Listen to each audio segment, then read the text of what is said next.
Hey sports fans, Coach Nick here and welcome to B-Ball Breakdown.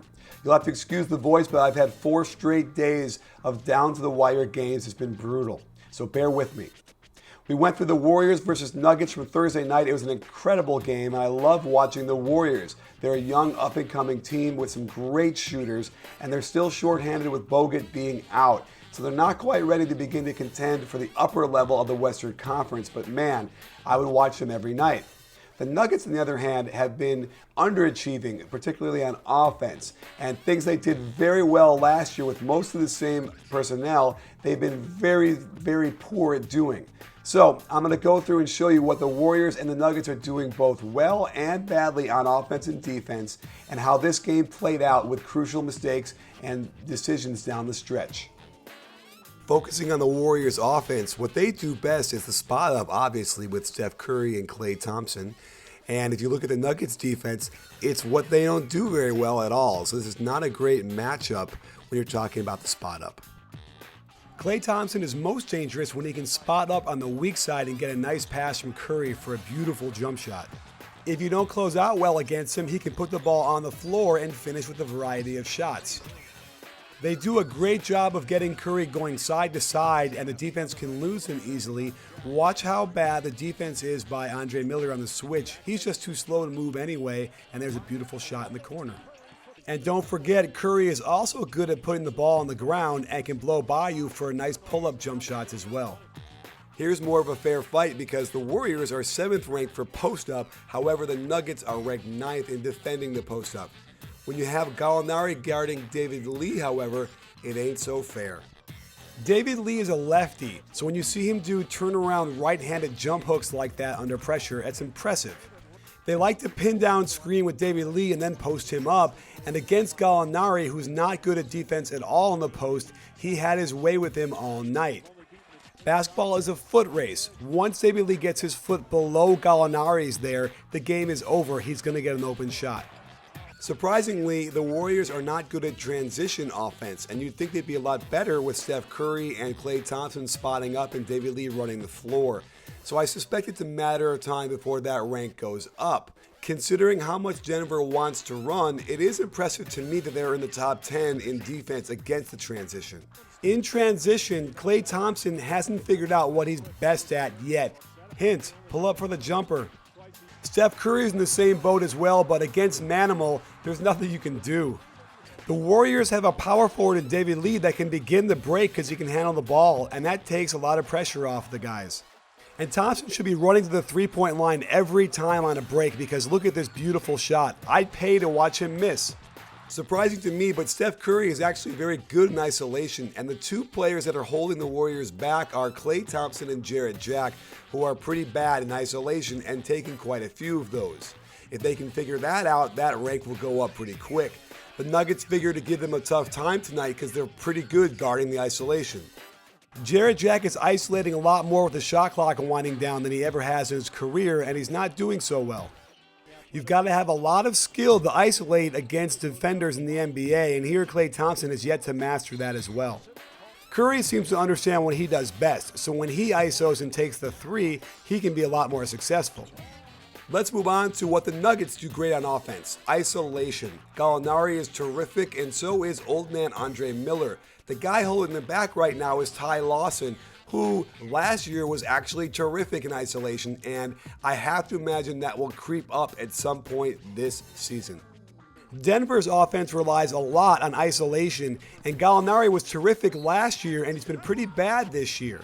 In this game, he showed signs of coming out of his ISO slump, so I suspect he'll do a lot better going forward the rest of the year. Another player who was very good last year in ISO and has stunk it up this year is Ty Lawson. He's just been unable to finish shots going to the basket under heavy pressure when he used to finish easily. But Fareed can erase mistakes.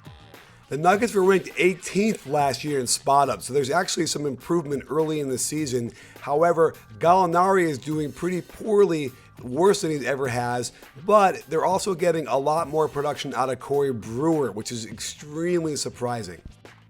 Gallo also showed signs of his spot-up game coming back. He's been pretty bad all year long, but he can nail that shot, and if you come out too strong on a bad closeout, he can blow by you and get to the hoop. On the flip side, Corey Brewer's been pretty good at spot ups, and that's only encouraged him, unfortunately. You can tell a lot about how a shooter is by how he misses, and that's a brick. Here's the most surprising rank for me for the Nuggets offense is transition. They were third last year, and this year they have guys like Andre Miller and Danilo Gallinari holding them back. Now, I don't know about Miller, but I know that Gallo will get a lot better in the transition, and that number will most certainly creep up a lot higher. Transition's been very bad for Denver, and guys like Ty Lawson have been bad all season long in finishing. Even Iguodala's getting into the act where he's been very up and down, turning the ball over here as he's very indecisive with the ball. But he can get you rebounds and come right back down and get to the rim and score, a very rare commodity. Another surprising stat for the Nuggets offense is their pick and roll ball handler. Last year they were ranked 11th, and this year nobody is doing very well, and I have to imagine this will improve over time, but perhaps not as high as 11th from last year. Andre Miller might be the guy whose game has passed him by. It just looks like all these young guys are too quick for him, and all he has left is a post-up game, which is pretty good, but doesn't do it that often. Ty Lawson's biggest problem on the pick and roll has been inconsistency. The worst shot in basketball with your foot in the line, but he makes it. However, he misses as often as he makes, and he can't seem to find the rhythm off of these screening rolls to hit that shot consistently. And while Iggy has never been great at pick and roll, he is worse than normal this year, and you have to imagine that'll get a little bit better. So let's look at crunch time and the crucial decisions that ultimately decide this game. In a curious play, they opt to slip the screen and let Lawson ISO and a crucial turnover off his leg. And we've seen Gallo miss layups in the past in crucial spots, and here's another one in an ISO. It gets wilder though. Jarrett Jack gets to ISO with no screen, which he's not very good at all, and he bricks up the shot. But on the way back down, they're up by 3. Some coaches will elect to foul and not let him shoot a 3 to tie. I usually like to play defense for this very reason. He fouls him in the act. However, in the replay, you can see there's no way near a shot coming on that. It should not have been 3 free throws. And you can call it a choke when you miss that badly. However, the ball goes out of bounds, and they get the ball back, and Carl's going to draw up a play that looks like this. A Fareed screen down for Ty Lawson going away from the basket, which would not be a good shot. You have some action coming out of the weak side, but ultimately the ball gets thrown for a lob to Ty Lawson, which is probably the last thing you'd want to do. You can see this becomes a red-hot mess with 3 guys in the baseline corner area, and they don't get a shot off. One last chance, but they don't run the play very well, and they have to bail out with a long weak side pass. He can't get it off in time.